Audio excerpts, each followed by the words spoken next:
जय Hind future officers.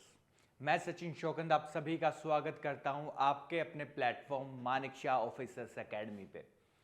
तो बहुत सारे स्टूडेंट्स का ना एस्पिरेंट्स का इस बार एक कंसर्न था एग्जाम में, वो था इंग्लिश वोकैब कि सर हम सब पढ़ लिए लेकिन इंग्लिश वोकैब के क्वेश्चन हमसे नहीं हो पा रहे थे इस बार पेपर में। हमें टारगेट था हमारा कि हम 85 प्लस मार्क्स तो इंग्लिश में ले आएंगे, लेकिन वो कैब जो इस बार आई ना वो देख के तो हमारा ऐसा हो गया कि इस 70 भी पहुंचेंगे या नहीं पहुंचेंगे। और ये 15 मार्क्स का जो गैप बना था ना, इस वजह से हमारा एग्जाम नहीं क्लियर हुआ इस बार, स्पेशली फॉर सीरियस कैंडिडेट्स। और सेम हालत आपकी एनडीए वालों की भी हुई थी इस बार। तो इस सब का सॉल्यूशन हम आपके लिए लेके आ गए हैं। आपके लिए पहले प्रॉब्लम को समझते हैं। तो प्रॉब्लम ये आई हमारे सामने कि ये हमारा पेपर है ना। तो इस बार आपको ये पेयर्ड वर्ड्स देखने को मिले कि सर ये चीजें है ना, डिफाई और डिफाई में, इवोक और इनवोक के अंदर, कॉम्प्लीमेंट और कॉम्प्लीमेंट के अंदर, सर ये चीजें होती क्या हैं? ये तो कभी ना तो किसी ने पढ़ाई हमें, और ना इन चीजों के बारे में हमने पढ़ा, ना किसी बुक्स में लिखी हुई थी। भाई हम लोग पढ़ के जाते हैं सिर्फ वर्ड मीनिंग है ना, या फिर हम पढ़ के चले जाते हैं ज़्यादा से ज़्यादा सिनोनिम और एंटोनिम्स। ये दो चीज़ें हम पढ़ के जाते हैं हमारे वोकैब सेक्शन के लिए। बट ये ना तो सिनोनिम है ना ये एंटोनिम है। ये चीज़ें क्या हैं? इनको ये ग्रुप्स होते हैं बेसिकली वर्ड्स के। कुछ लोग इनको होमोफोन्स कह रहे थे है ना। इसमें होमोफोन्स भी हैं, इसमें पैरोनिम्स भी हैं, इसमें होमोनिम्स भी हैं, इसमें होमोग्राफ भी हैं। ये चीज़ें पूछी गई थी आपसे इस बार पेपर में, इतने सारे कैटेगरीज। और लेकिन स्टूडेंट्स को पता नहीं था, तो भाई यहाँ मार्क्स गए है ना।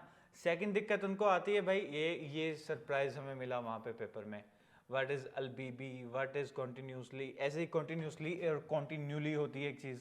सो व्हाट इज द डिफरेंस कि इस बार कॉन्टिन्यूसली पूछ लिया तो हो सकता है अगली बार कॉन्टिन्यूली पूछ ले, है ना, एडमिस्ट। तो सेकंड दिक्कत इसमें आई। थर्ड दिक्कत जो आती है वो कैब सेक्शन में स्टूडेंट्स को, वो आती है क्लोज टेस्ट के अंदर। कैसे आती है? इसमें ना बहुत सारे वर्ड्स ऐसे होते हैं कि आपको सेम मीनिंग होगा उनका और आप वो पढ़ के गए हो, उसके बावजूद आपसे नहीं हो पा रहा। क्यों नहीं हो पा रहा? सर जो चार ऑप्शन दिए गए हैं ना मैं क्लोज टेस्ट के अंदर, चारों का मीनिंग सेम है। ओ माय गॉड, ये कैसे? ये ऐसे दोस्त, इसका एक एग्जांपल समझते हैं। मान लो देयर इज ऑप्शन गिवन मॉट, है ना, मॉट है, और ट्रेंच है ऑप्शन में, गली है और रवाइन है ना। These are the four options. अब चारों का जिसने ना मतलब पढ़ा होगा, हिंदी मीनिंग पढ़ के गया होगा, जो चारों का मतलब गड्ढा होता है, ये भी गड्ढा है, ये भी गड्ढा है, ये भी गड्ढा है, ये भी गड्ढा है। अब सेंटेंस में हमें देखना है तो डैश के अंदर जो मीनिंग चाहिए वो चाहिए भी गड्ढे का। सर अब फंस गए हम, अब नहीं पता हमें क्या करना है। तो भाई उसके लिए there must be some difference in चारों के बीच में, तभी उसने दिया है। तो डिफरेंस आपको पता होना चाहिए, राइट? कि मॉट किसे कहते हैं, ट्रेंच किसे कहते हैं, गली किसे कहते हैं, रवाइन किसे कहते हैं, what is the basic difference. और उस डिफरेंस के हिसाब से हमारा जो यहाँ पे क्लोज टेस्ट के अंदर आएगा ऑप्शन, वो हमें फिल करना है। तो ये इतनी सारी दिक्कतें हुई हमें। अब vocab is a portion, student कहते हैं कि सर ये तो खत्म ही नहीं होता, कितनी बुक्स पढ़ लें, कितनी भी पढ़ लें, सर कहाँ तक पढ़ेंगे, है ना, कितना याद कैसे करेंगे।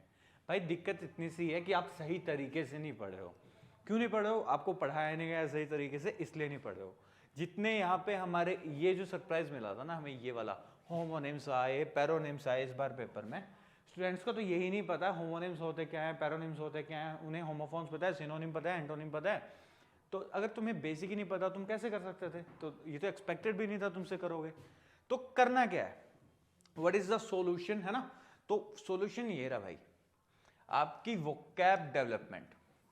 वोकैब डेवलपमेंट आपकी दो चीजों से होती है। एक तो होता है आपका पीआरएस मेथड, है ना।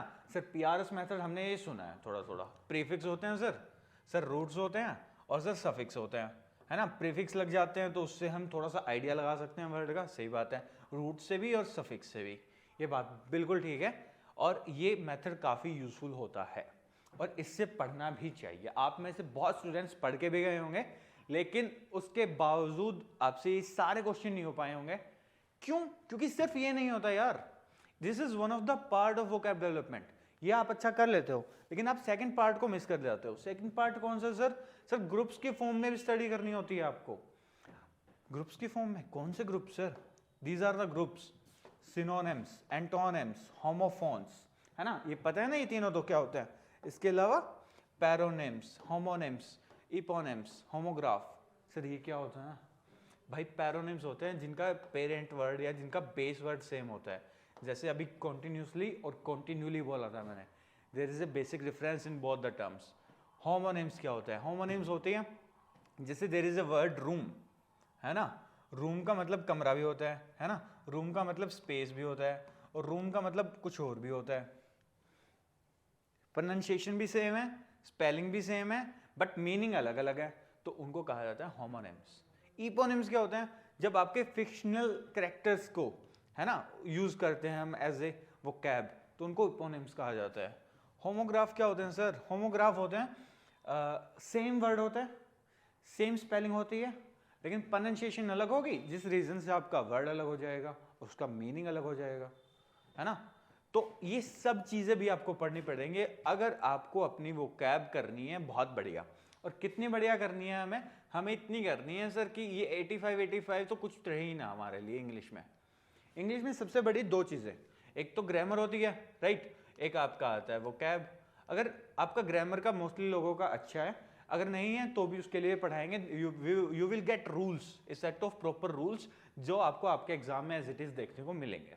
और वोकैब डेली सीरीज आपके लिए स्टार्ट कर रहे हैं, डेली नहीं मतलब आपको वीकली वीडियोस मिलेंगे इसमें, कुछ कुछ दिनों के बाद आपको कंप्लीट सीरीज मिलेगी वोकैब की, जिसके अंदर ये सारे मेथड्स मैं सिखाने वाला हूं आपको, ठीक है। तो ये आपकी वोकैब को उस लेवल पे ले जाएगा, दैट्स माय गारंटी, कि आपका वोकैब का एक भी क्वेश्चन गलत नहीं होगा एग्जाम में। बेशर्ते आपको डेली मेहनत करनी है मेरे साथ। जो वीडियो आज अपलोड की उसको आज देखना है, उसका होमवर्क करना है, उसको नोट करना है, कॉपी में प्रॉपर नोट्स बनाने हैं। ये सब इतनी मेहनत आपको भी करनी पड़ेगी। आपको जो सही कंटेंट नहीं मिल पाता था, वो इशू होता था, वो कोई इशू नहीं है, आपको कंटेंट मैं प्रोवाइड करवाऊंगा यहाँ पे। आपको समझ में नहीं आती थी, तरीका नहीं पता था, पढ़ने का तरीका क्या होता है, वो तरीका मैं कराऊंगा आपको, क्योंकि हमने इतने सालों से पढ़ रहे हैं वोकैब, 4 साल 5 साल, लेकिन आज तक ना ये वोकैब वाली दिक्कत नहीं दूर हुई हमारी। बट इसके बाद ये दिक्कत हमेशा हमेशा के लिए दूर हो जाएगी। सो आप लोगों को क्या करना है? आप लोगों को सबसे पहले तो इस वीडियो को बहुत सारा शेयर करना है कि हर नीडी एस्पिरेंट तक ये वीडियो पहुंचे और वो इस सीरीज की हेल्प से अपना सपना ऑफिसर बनने का पूरा कर सके, है ना। दूसरी चीज आपको क्या करनी है? आपको इस सीरीज को फॉलो करना है, प्रॉपर नोट्स बनाने हैं और पढ़ना है। Thank you so much. जय हिंद।